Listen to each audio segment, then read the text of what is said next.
سورۃ الملک کے حوالے سے مجھے کچھ گفتگو کرنا چاہیے، کیونکہ جو آج نماز میں تلاوت کی گئی وہ سورۃ الملک، لیکن کچھ احباب کا یہ ہے کہ کل جو تلاوت چھوڑی گئی وہیں سے کنٹینیو کیا جائے سورۃ یوسف۔ دونوں میں کمبینیشن کی میں کوشش کروں گا، کیونکہ ٹائم ہمارے پاس کم ہوتا ہے تو اب ساری چیزوں کو کور نہیں کیا جا سکتا۔ آپ لوگ بھی کچھ مطالعہ خود بھی کر لیا کریں۔ سورۃ الملک یہ قرآن کریم کی ایک ایسی صورت ہے جس کے بارے میں سورۃ النجات بھی کہا جاتا ہے، شفاعت بھی کہا جاتا ہے، یعنی یہ ایسی صورت ہے جو قیامت کے دن ریکمینڈ کرے گی، سفارش کرے گی۔ شفاعت کس کے لیے؟ جو دنیا میں اس کی تلاوت کرتے رہے، جو دنیا میں اس کی قدر کرتے رہے، جو دنیا میں اس کو پڑھتے رہے، ان کے فیور میں قیامت کے دن سورۃ الملک کھڑی ہو جائے گی۔ کس لیے کھڑی ہوگی؟ تاکہ اس پڑھنے والے، قدر کرنے والے کی نجات ہو سکے۔ تو جو لوگ دنیا میں سورۃ الملک کی قدر کرتے رہے، اس کی تلاوت کرتے رہے، اس پر عمل بھی کرتے رہے، تو ان کے لیے قیامت کے دن ایک شفاعت اور سفارشی صورت بن کر یہ کھڑی ہو جائے گی۔ بہت بڑی نعمت ہوگی ان لوگوں کے لیے جو دنیا میں اس صورت کی قدر کرتے رہے۔ اگر آپ اس کو یاد کر سکتے ہو زبانی، یاد کر لیجئے۔ اتنی بڑی صورت نہیں ہے، یہ بہت مختصر سی صورت ہے۔ ہو سکتا ہے بہت سارے احباب اس کو 1 یا 2 نشستوں میں یاد بھی کر لیں زبانی، لیکن اس کا فائدہ قیامت کی نجات کا ہے۔ اس صورت کے اندر جو بہت ہی اہم بات کہی گئی وہ الذی خلق الموت والحیات لیبلوکم ایکم احسن عملا وہو العزیز الغفور۔ رات اور دن، صبح اور شام، گرمی یا سردی، یہ موسم کی گردش، یہ سب چیزیں اللہ تعالیٰ نے کیوں بنائی ہیں؟ زندگی اور موت یہ ایک آزمائش کا ذریعہ ہے، ٹیسٹ۔ تو اس کا مطلب ہے کہ ہم یہ ٹرائل کی جگہ میں ہیں۔ دنیا یہ ٹرائل کی جگہ ہے، یہاں ٹیسٹ ہو رہا ہے۔ کس بات کا ٹیسٹ؟ ہمارے ایمان کا، ہمارے عقیدے کا، ہمارے اعمال کا، اور اسی ٹیسٹ کی بنیاد پر قیامت کے دن فیصلہ کیا جائے گا رزلٹ کی شکل میں۔ کچھ لوگ کامیاب ہوں گے اور کچھ لوگ ناکام ہوں گے۔ وہاں کی کامیابی بھی پرماننٹ اور مستقل ہوگی، اور وہاں کی ناکامی یہ بھی مستقل اور پرماننٹ ہوگی۔ تو اس کے لیے آدمی کو چاہیے کہ دنیا سے زیادہ آخرت بنانے اور سنوارنے کی کوشش کرے۔ مگر ہمارا حال کیا ہے؟ بل تؤثرون الحیات الدنیا والآخرت خیر وابقی۔ تم دنیا کی زندگی کو ترجیح اول سمجھ بیٹھے، پرائرٹی نمبر 1 دنیا کی زندگی، دنیا کی لگژری، دنیا کے اندر بہت آسائش کی چیزیں، اور دنیا زیادہ سے زیادہ بنانے کی تمہیں کمپٹیشن لگی ہوئی ہے، جبکہ ہونا یہ چاہیے آخرت کو نمبر 1 پر رکھو۔ یعنی دیکھیے قرآن مجید میں یا احادیث میں ترک دنیا کی بات نہیں کی گئی کہ تم دنیا کو چھوڑ دو، یہ نہیں ہے، بلکہ کہا گیا کہ تم دنیا کے مقابلے میں آخرت کو ترجیح دو۔ آخرت کو ترجیح کیسے دیں گے؟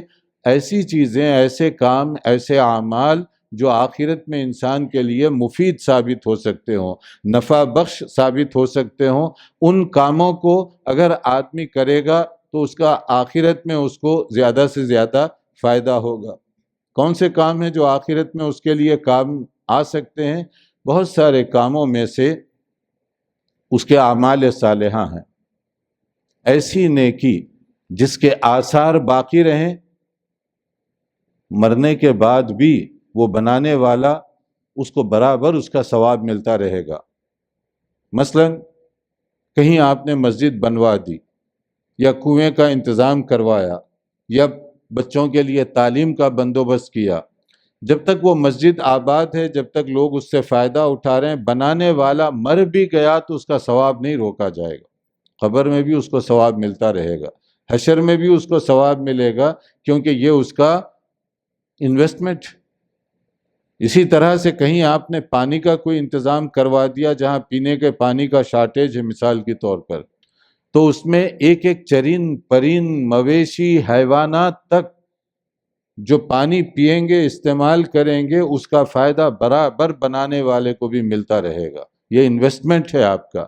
اور ایک کنواں بنانے میں بہت زیادہ دولت نہیں، اس کے لیے صرف غور کرنے کی ضرورت ہے۔ اگر آدمی غور کرے تو مرنے کے بعد یہ کھاتا اللہ رب العالمین کے پاس اجر و ثواب کے لحاظ سے کھول دیا جائے گا۔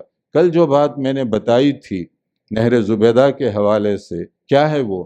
یہی انویسٹمنٹ ہے جو سورہ یوسف کے اندر تذکرہ کیا گیا۔ یہ انویسٹمنٹ جو مرنے کے بعد کام آ سکے، مرنے کے بعد کیسے کام آ سکتی ہے یہ چیز، اور کیا تھا اس کے پیچھے اس کا جذبہ، جو بہت سارے حاجی تھوڑے سے آثار قدیمہ کے شوقین ہیں تو وہ اس کو دیکھ سکتے ہیں کہ مینا کے میدان میں پانی کو پہنچایا گیا۔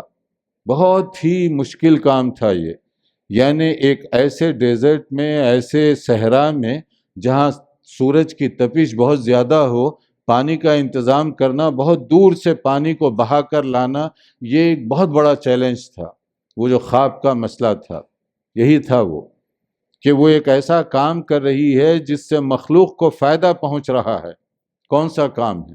تو اس کو بتایا گیا پانی کا انتظام کروا دو، کیونکہ حجاج کرام ان کے لیے سب سے زیادہ جو تکلیف دہ چیز ہے وہاں پر پانی کا شارٹیج ہے، اور پانی کے لیے بہت پہلے سے لوگ اس کا انتظام کرتے تھے۔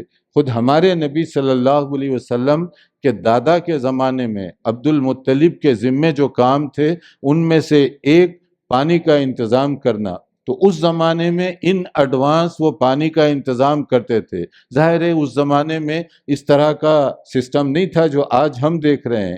اس وقت کے لحاظ سے وہ پانی مشکیزوں کی شکل میں، چمڑے کے جو بڑے بڑے وہ ٹینٹ نما ٹینک بنا دیا کرتے تھے، اس میں وہ بہت پہلے سے پانی کو جمع کرنے کی کوشش کرتے، جو زمانے کے لحاظ سے ممکن تھا، تاکہ حجاج آئیں تو ان کے لیے پانی کا کوئی پرابلم نہ ہو۔ تو یہی ہارون الرشید جو مسلم ریاست کا ایک بہت ہی انصاف پسند اور بہت ہی اللہ والا حکمران سمجھا جاتا ہے، یہ اس کی اہلیہ کا تذکرہ ہے، اس کی بیوی کا تذکرہ ہے، کیونکہ وہ جو میں نے کہا یہ خواب وہ کام والی نہیں دیکھ سکتی، یہ خواب اس کی تعبیر کے لیے بہت زیادہ دولت بھی چاہیے، بہت زیادہ نیکی کمانے کا شوق اور جذبہ بھی چاہیے۔ وہ دراصل خواب تھا ہارون الرشید کی اہلیہ کا، لیکن وہ خواب کی ظاہری کیفیت کچھ ایسی تھی، وہ ڈر گئی کہ پتہ نہیں اس کا مفہوم کیا ہے، اور میں اگر خود پیش ہو کر اپنے آپ کو بتاؤں کہ میں نے یہ خواب دیکھا ہے، اللہ جانے اس کا مطلب کیا نکل آئے، تو اس لیے وہ اپنے آپ کو پیچھے رکھنا چاہتی تھی تاکہ معلوم ہو کہ خواب ہے کیا یہ اصل میں۔ اس کے بعد جب بتایا گیا تو اس نے پانی کا ارادہ کیا، یعنی پانی پہنچانے کا، کہ میں مینا میں یا مزدلفہ وغیرہ جہاں پر بھی حجاج کو ضرورت ہو پانی کا انتظام کروں گی۔ اس کے لیے اس زمانے کے جو بڑے بڑے ماہرین تھے، جس کو آج ہم سمجھ لیں، ہم کہہ سکتے ہیں انجینئرز، تو بڑے بڑے ماہرین کی خدمات لی گئی کہ کیسے پہنچایا جا سکتا ہے۔ سبوں نے کہا کہ یہ امپاسبل ہے، ناممکن ہے، اس کو چھوڑ دو، تم یہ پروجیکٹ تم نہیں کر سکتے، اس لیے کہ اس صحرا میں پانی کا بہا کر لانا یہ کوئی آسان نہیں ہوگا۔ لیکن وہ اللہ والی خاتون تھی، اس نے ارادہ کر لیا کہ چاہے جو بھی ہو جائے میں یہ کام کروں گی۔ اور پھر اس کے بعد میں بڑا پلان بنایا گیا، تو لوگوں نے پھر بھی کہا کہ اس کے لیے اتنا سرمایہ ہے جو قیاسی طور پر بھی مشکل ہے، کیسے تم کرو گی، یہ کیسے ممکن ہے؟ لیکن جب ایک آدمی کام کرنے کا ارادہ کر لے تو اللہ تعالیٰ بھی اس کے لیے اسباب مہیا کرتا ہے۔ ہماری تاریخ یعنی اسلامی تاریخ جیسے مردوں نے خدمت انجام دی ہے اسلام کی نشر و اشاعت کے لیے، خواتین کا حصہ کچھ کم نہیں ہے۔ یہ اور بات ہے کہ ہم لوگ خواتین کا تذکرہ بہت کم کرتے ہیں، ورنہ اسلام کی نشر و اشاعت میں آپ نبی صلی اللہ علیہ وسلم کی پہلی وحی سے لے کر آخری تک دیکھیں، قدم قدم پر امہات المومنین کا جو کردار ہے، دین کے پھیلانے میں، دینی تعلیمات کے دوسروں تک پہنچانے میں کوئی کم نہیں ہے۔ بلکہ بڑے بڑے صحابہ کہتے ہیں جب ہم کسی مسئلے میں پھنس جاتے تھے تو ہم کہاں جاتے؟ ام المومنین عائشہ رضی اللہ عنہا کے پاس، وہاں کوئی نہ کوئی جواب، کوئی نہ کوئی سلوشن، کوئی نہ کوئی حل رہتا ان کے پاس۔ تو یہ ہے ام المؤمنین عائشہ رضی اللہ عنہا کا کنٹریبیوشن کہ نبی کریم صلی اللہ علیہ وسلم کی شرعی جو وراثت ہے، دینی تعلیمات وغیرہ، اس کو امت تک خاص طور پر خواتین تک پہنچانے میں ان کا عظیم کردار۔ بڑے بڑے صحابہ وہاں جا کر معلومات کیا کرتے تھے۔ بہرحال یہ ایک الگ مسئلہ ہے۔ میں بتا یہ رہا تھا کہ جب انہوں نے ارادہ کیا اور انہوں نے کہا کہ چاہے جو بھی ہو جائے لیکن پانی کا انتظام کرنا ہے، اس میں دو رائے نہیں ہو سکتی، یہ تھا ان کا آہنی عزم، اور اس کے بعد میں پھر وہ پانی کا انتظام کیا گیا۔ جو بھی وہ طریقہ تھا، بہت دور سے پانی کو بہانے کے لیے جو انتظامات وہ کر سکتی تھی وہ کیے گئے، اور اس کے لیے بہت زیادہ یوں سمجھیے کہ اس کی جو جائیداد تھی، دولت تھی، وہ ختم ہو گئی، اور اس کے بعد میں پانی پہنچ گیا الحمدللہ۔ اس کے وہ نہر زبیدہ کے آثار ابھی بھی موجود ہیں، اس کے جو بند بانے گئے تھے اس وقت، جیسے پانی بہا کر لایا گیا تھا۔ بہرحال جب پانی کا انتظام ہو گیا اور پھر اس کو بتایا گیا کہ تمہارا پروجیکٹ کامیاب ہو گیا، پانی پہنچ گیا، آئیے دیکھیے، تو جو انجینئرز تھے انہوں نے اس کا حساب بھی تیار کیا تھا۔ یہ حساب بہت قیاسی قسم کا حساب تھا جو خرچ ہوا اس پر۔ جب وہ پہنچی وہاں پر تو ان کے ہاتھ میں دیا گیا وہ، یعنی جو لکھے ہوئے کاغذات، سمجھیے کیا کچھ خرچ ہوا اس پر۔ اب اس سے اندازہ لگائیں کہ دین پسند خواتین، ان کا کردار کیا تھا۔ اس خاتون نے وہ کاغذات کا بنڈل لے کر وہ پانی میں بہا دیا اور کہا ترکت الحساب لیوم الحساب، میں نے یہ حساب کتاب وہاں کے لیے چھوڑ دیا ہے، جو کچھ میں نے کیا وہاں مجھے بدلہ لینا ہے، یہاں میں حساب چیک کر کے اپنے ثواب کو ضائع نہیں کرنا چاہتی، یہ حساب وہاں کے لیے ہے، جو میرا مقصد تھا وہ پورا ہو چکا۔ تو یہ ایک مثال ہے، اور اس کے بعد سے لے کر ابھی تقریباً 150 سال، 125 سال پہلے تک تقریباً حجاج کرام برابر اس پانی سے فائدہ اٹھاتے رہے۔ سال ہا سال کا عرصہ گزر گیا، اب تو خیر بہت زیادہ انتظامات کیے گئے، اور اب پانی کا وہ مسئلہ نہیں ہے حجاج کرام کے لیے جو اس وقت ہوا کرتا تھا۔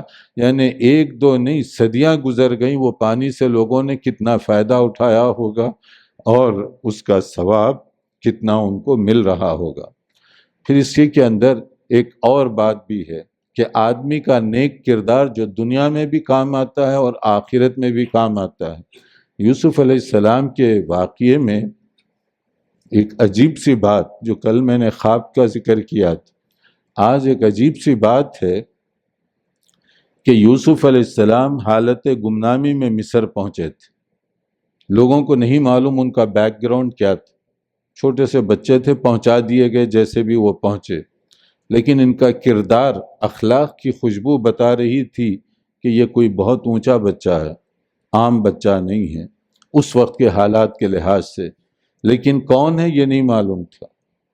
اور اس کے بعد یہ ہوا کہ جب یوسف علیہ السلام کو ان کے کردار کی بنیاد پر، اخلاق کی خوشبو کیا ہوتی ہے، ان کے کردار کی بنیاد پر وہاں کی وزارت خزانہ گویا ان کے حوالے کر دی گئی۔ یہ اصطلاحات وہاں نہیں تھے، وزارت خزانہ وغیرہ، لیکن بادشاہ کے بعد جو سب سے معتبر وزارت تھی وہ ان کے حوالے کی گئی۔ یوسف علیہ السلام نے کہا تھا کہ اس کی میں دیکھ بھال کروں گا اور میں کر سکتا ہوں، میرے پاس اس کا ہنر بھی ہے اور امانت بھی ہے۔ گویا کہ کسی کی دولت کو سنبھالنے کے لیے یہ 2 چیزیں بہت ضروری ہیں، اسکل، آپ کے ذاتی صلاحیت، اور دوسرا امانت داری، کہ آپ کے اندر کس درجے کی امانت داری ہے۔ اب آپ دیکھ لیجئے، ایک معمولی سا عہدہ کسی آدمی کو ملتا ہے تو جگہ جگہ، قدم قدم پر خیانت کے ریکارڈ قائم کر دیتا ہے وہ، اور ادھر امانت کے ریکارڈ قائم کیے جا رہے ہیں، دیانت داری کے ریکارڈ قائم کیے جا رہے ہیں۔ یہ مومنانہ انداز ہے۔ اور پھر یوسف علیہ السلام کے کردار کی خوشبو کی وجہ سے ان کو یہ عہدہ دیا گیا اور انہوں نے اس کا حق ادا کیا۔ تو لوگ وہاں پر ایک عجیب سی بات کہتے تھے ان کے لیے، جو سورہ یوسف میں ذکر کی گئی، اِنَّا نَرَاكَ مِنَ الْمُحْسِنِينَ۔ گمنام لوگ یوسف علیہ السلام کو دیکھ کر انہوں نے اپنا تعارف نہیں کروایا، ان کے اخلاق نے تعارف کروایا، اور لوگ کہتے تھے کہ آپ دیکھنے میں بہت نیکوکار ہیں، بہت نیکی کرنے والے اور شرافت کے پیکر انسان ہیں، کون ہے نہیں معلوم، لیکن اخلاق ان کا تعارف کا ذریعہ بن رہے ہیں۔ اور وہ کہہ رہے ہیں، اور اس کی ایک عجیب سی مثال سامنے اس وقت آئی جب انہی کے اسٹیپ برادرز، سوتیلے بھائی، وہاں پر بھی قحط سالی ہو گئی، ڈراؤٹ ہو گیا، کھانے پینے کا شارٹیج ہو گیا، اور وہ یوسف علیہ السلام کے بھائی بھی اناج کی تلاش میں ادھر پہنچے تھے۔ وہ لوگ اس وقت بہت دور رہتے تھے، یعنی بیت المقدس، اور وہاں سے سفر کر کے وہ لوگ پہنچے یہاں پر مصر۔ اور جب مصر پہنچے تو وہ قواعد و ضوابط کے لحاظ سے ان کے پاس کوئی زیادہ دولت نہیں تھی اناج لینے کے لیے، مگر انہوں نے کیا کہا، بھائیوں نے یوسف کو نہیں پہچانا، یوسف ان کو پہچان گئے، مگر اخلاق کی عظمت دیکھیے۔ طاقت آنے کے بعد اپنے کمزور اور ماتحت یا غلطی کرنے والے کو معاف کرنا انبیاء کرام کا کردار ہے، متقی اور نیک لوگوں کی عظمت ہے۔ اور اس کے مقابلے میں طاقت آنے کے بعد بدلہ لینا، یہ کس کا انداز ہے کہ تھوڑا سا پاور مل جائے تو آدمی کس کس طریقے سے لوگوں پر ظلم کرتا ہے۔ اور انبیاء کرام، اللہ کے جو عباد الرحمن ہیں، ان کی عظمت دیکھیے کیسے کردار سامنے آ رہا ہے۔ میں نے کہا کہ اس صورت میں اور ہجرت میں بہت سے اسباق ہیں غور کرنے والوں کے لیے، آیات للسائلین جو یوں ہی نہیں کہا گیا۔ تو یوسف علیہ السلام کے جب بھائی آئے وہ نہیں پہچان رہے تھے، یوسف علیہ السلام کے پاس مکمل پاور تھا، وہ چاہتے تو ان کو گرفتار کر لیتے، وہ چاہتے تو ان سے بدلہ لے سکتے تھے، وہ چاہتے تو ان کو کوئی بھی نقصان پہنچا سکتے تھے، مگر کردار کی عظمت، اخلاق کی بلندی دیکھیے۔ یوسف علیہ السلام ان کو پہچاننے کے باوجود خاموش رہے، ان کے کھانے پینے رہائش کا دوسروں سے زیادہ اور بہتر انتظام کیا۔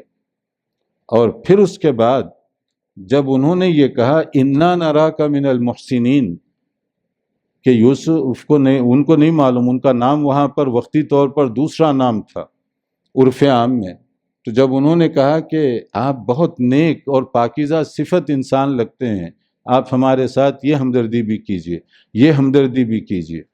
اور جب ناکردہ گناہ کی وجہ سے یوسف علیہ السلام کو پریزن میں ڈالا گیا، قید خانے میں ڈالا گیا، لوگ جرم کر کے قید میں جاتے ہیں، یوسف علیہ السلام جرم نہ کرنے کی وجہ سے قید میں ڈالے گئے، انہوں نے کہا تھا قال رب السجن احب الی مما یدعوننی الی، کہ اللہ میں گناہ تو نہیں کر سکتا، یعنی اپنے اخلاق اس کو داغدار نہیں کر سکتا میں، چاہے اس کے بدلے میں مجھے جیل میں ڈال دیا جائے، جیل میں رہنا گوارا ہے، لیکن اخلاق اور کردار کی عظمت پر آنچ نہیں آنے دوں گا میں۔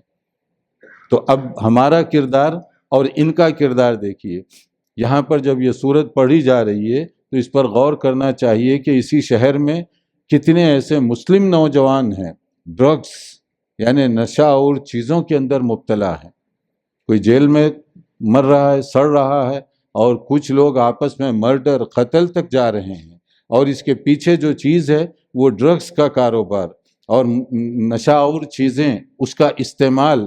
اور عجیب اتفاق ہے کہ آوارہ لوگوں سے زیادہ تعلیمی اداروں میں یہ بلا داخل کر دی گئی ہے یا داخل ہو رہی ہے، تعلیمی اداروں میں یہ بلا داخل کر دی گئی ہے کہ طلبہ اور اسٹوڈنٹس کے درمیان یہ نشہ اور چیزوں کو عام کیا جا رہا ہے، کہ تاکہ یہ نسل تباہ ہو جائے، برباد ہو جائے۔ ایسی یہ بیماری ہے، ام الخبائث اس کو کہا جاتا ہے، یعنی نشہ اور شراب یا ڈرگس وغیرہ جو بھی چیزیں نشہ اور چیزیں، انٹاکسیکیشن، یہ سب کی سب چیزیں اسلام میں حرام ہے، حرام ہے۔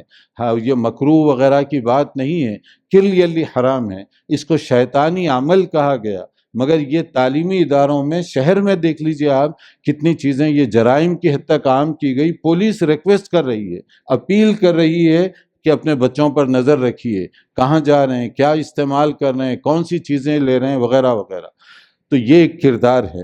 دوسرا یہ ہے کہ جب یوسف علیہ السلام جیل میں گئے تو وہاں کچھ اور قیدی بھی تھے ان کے ساتھ، ان قیدیوں نے دیکھ کر یوسف کی اخلاق کی خوشبو محسوس کرتے ہوئے انہوں نے کہا کہ آپ کہاں سے آئے ہیں، آپ آئے کیوں اندر؟ کیونکہ جرم کرنے والا مجرم کو پہچان لیتا ہے۔ قیدی جو ہے وہ پہچان گئے کہ یہ تو مجرم نہیں ہے، یہ معصوم فرشتہ صفت انسان ہے، اس کو جیل میں کیوں ڈالا گیا؟ تو سبھی یہ پوچھتے تھے یوسف علیہ السلام سے کہ آپ ہیں کون، آپ یہاں کیوں آئے ہیں؟ مطلب آپ کے جو اخلاق ہیں، اس اخلاق کا آدمی تو بہت اونچی جگہ پر ہونا چاہیے، آپ کو قید خانے میں کیوں ڈالا گیا؟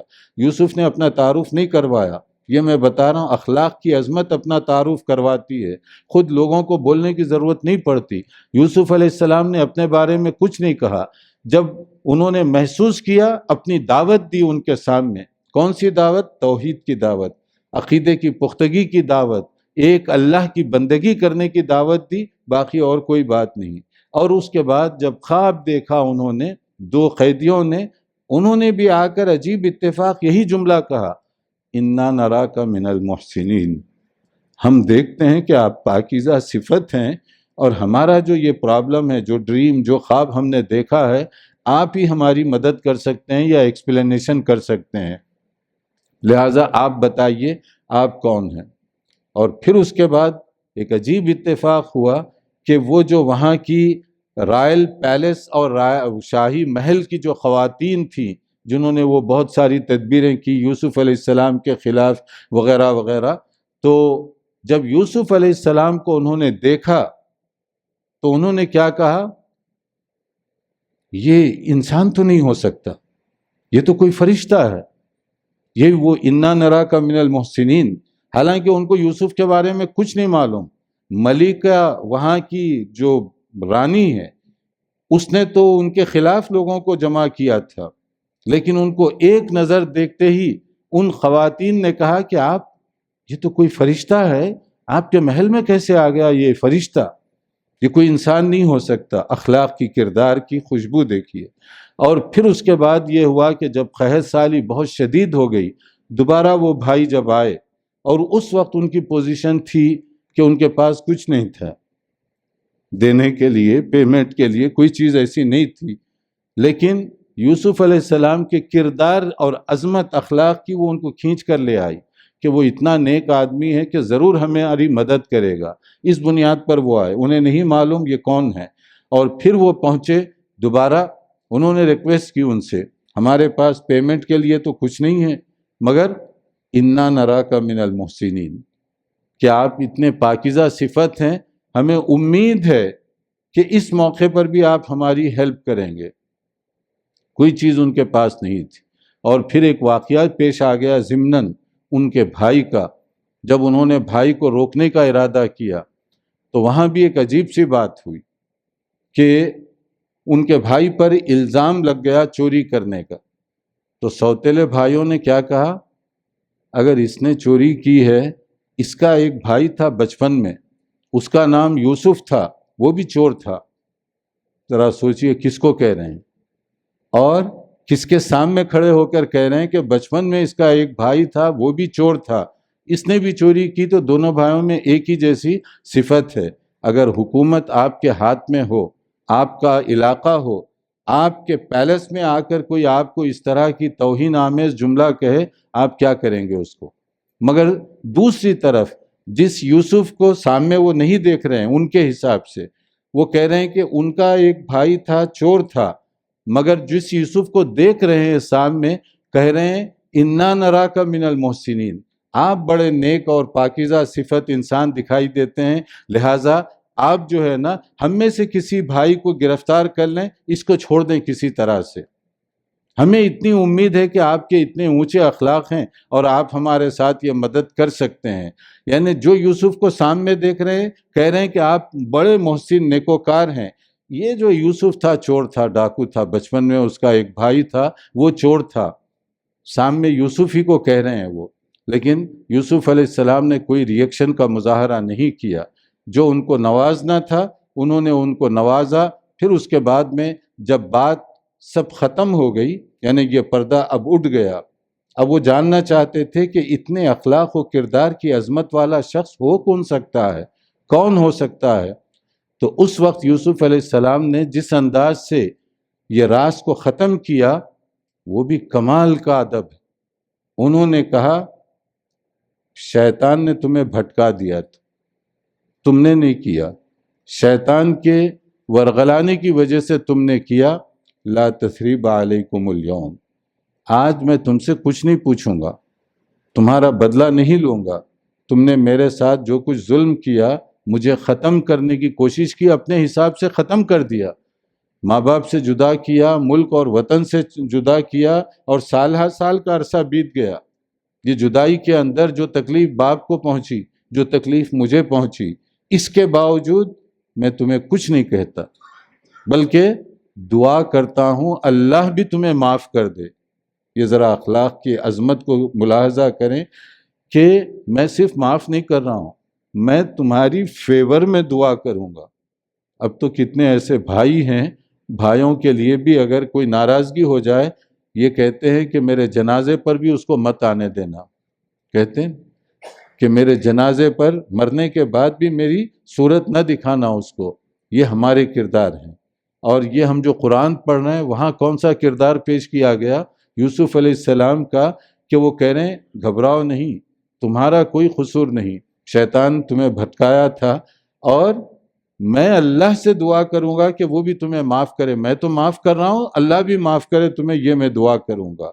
اور پھر اس کے بعد ہمارے نبی صلی اللہ علیہ وسلم نے فتح مکہ کے موقع پر، جب وہ مشرکین وار پریزنر کے طور پر، جنگی قیدی کے طور پر آپ کے سامنے کھڑا کیے گئے، مشرکین عرب، آپ کا ایک اشارہ ان کی بوٹی بوٹی کرنے کے لیے کافی تھا۔ آپ کے ساتھ تقریباً 10,000 مجاہد صحابہ وہاں پر موجود تھے صحن کعبہ میں اس موقع پر، اور جب وہ سرنگوں ٹھہرے ہوئے تھے، انہیں معلوم تھا کہ ہم نے مسلمانوں کے ساتھ کیا کیا ظلم اور زیادتی کی، ان کو ہجرت کر کے جانا پڑا تھا۔ آج وہ کمانڈر ان چیف کے طور پر سامنے ٹھہرے ہوئے ہیں، اور صحابہ کرام ان کے اشارے کی طرف دیکھ رہے ہیں۔ تو آپ صلی اللہ علیہ وسلم نے ان سے یہی سوال کیا تھا، میرے بارے میں اب تمہارا کیا خیال ہے کہ میں کیا فیصلہ کروں گا؟ انہوں نے کیا جواب دیا؟ یہ اخلاق، یہ عظمت ہے ہمارے نبی، آپ کے بارے میں تو قرآن نے کہا نا انک لعلی خلق عظیم۔ کیسے اخلاق تھے؟ جب آپ نے یہ سوال کیا تو انہوں نے اتنا جواب دیا، انت اخ کریم وابن اخ کریم، آپ ایک مشفق و مہربان بھائی ہیں، آپ کے والد گرامی بھی مشفق و مہربان تھے، فل اسٹاپ۔ آگے کوئی اور بات نہیں کر سکے وہ، کیونکہ انہیں معلوم تھا جو کچھ ہم نے مسلمانوں کے ساتھ، خود نبی صلی اللہ علیہ وسلم کے ساتھ کیا ہے، ان کی زبان اس سے آگے کچھ بول نہیں سکی، لڑکھڑا گئی۔ تو صرف اتنا کہا، آپ بھی ایک مشفق و مہربان بھائی ہیں، آپ کے والد بھی مشفق و مہربان تھے۔ تو ہمارے نبی صلی اللہ علیہ وسلم نے اس نازک موقع پر، جب سارے مشرکین آپ کے سامنے جنگی قیدی کے طور پر گرفتار تھے، آپ نے اس وقت کہا میں تمہارے لیے آج وہی کہتا ہوں جو میرے بھائی یوسف نے اپنے بھائیوں سے کہا تھا، لا تثریب علیکم الیوم، کہ تم پر کوئی باس پرس نہیں، تم کو کوئی گرفتار نہیں کیا جائے گا، میں تم سب کو معاف کر رہا ہوں، تم سب کے لیے آزادی کی خبر سناتا ہوں۔ آپ صلی اللہ علیہ وسلم نے ان کے پاؤں میں کوئی بیڑیاں نہیں ڈالی، کوئی زنجیریں نہیں پہنائیں، مگر اخلاق کی بیڑیاں ایسی ڈل گئیں ان کے اندر کہ مشرکین اکثر و بیشتر اسی وقت کلمہ طیبہ کا اقرار کرنے والے تھے، انہوں نے اسی وقت اسلام قبول کرنے کا اعلان کیا۔ اب آپ کہہ رہے ہیں کہ ہم جائیں اور اس پاکیزہ اخلاق کو چھوڑ کر جائیں تو کہاں جائیں؟ اس کے بعد وہ لوگ، ان کی اکثریت اسی وقت مسلمان ہو گئی کہ اتنے عظیم اخلاق کسی عام آدمی کے نہیں ہو سکتے، وہ اپنے لیے یہ کام نہیں کر سکتا۔ اس طرح اور بہت ساری چیزیں سورہ یوسف میں ہیں، آپ اس پہ غور کیجئے، پڑھیے۔ اللہ تعالی ہمیں پاکیزہ اخلاق اپنانے کی توفیق عطا فرمائے، قرآن و سنت کی تعلیمات کے مطابق زندگی بسر کرنے کی توفیق عطا فرمائے۔ وآخر دعوانا الحمدللہ۔